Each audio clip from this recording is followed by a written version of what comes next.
5 outstanding scientists and various Air Force and CIA representatives were to meet on Wednesday, January 14th, 1953. Among the panel members was one associate member who was destined to have more experience with the UFO phenomena than any other American scientist to date, Dr. J. Allen Hynek, astrophysicist and head of the astronomy department of Northwestern University. I was called into the meeting on Thursday. The panel members were seated around this table. It was a rather somber and impressive occasion, actually.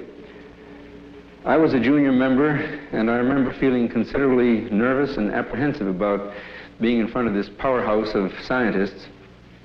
But then for the past 4 years, I had been scientific advisor to the U.S. Air Force on this very problem. There were 2 films that were of particular interest to the panel at that time. One was a film taken by a Navy officer while on vacation in Utah, near Tremonton, Utah, and the other was a film taken in Great Falls, Montana, by the owner of the local baseball team. The Utah film had already been subjected to some 1,000 or so man-hours of analysis by the Navy's Photographic Interpretation Laboratory.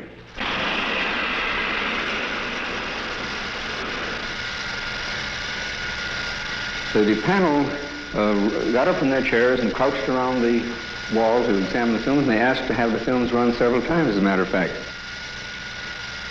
Now, the Navy had, on the basis of their detailed analysis of the Utah films, they had concluded that the objects shown in the films could not be birds, balloons, aircraft, and so forth, but indeed that they were self-luminous, unidentified objects.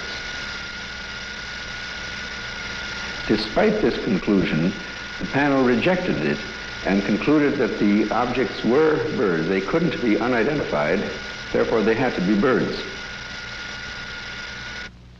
I came away from the meeting and from the room with the distinct feeling, however, that the panel had deliberately moved to debunk the whole subject and not to give it the serious scientific attention which it deserved.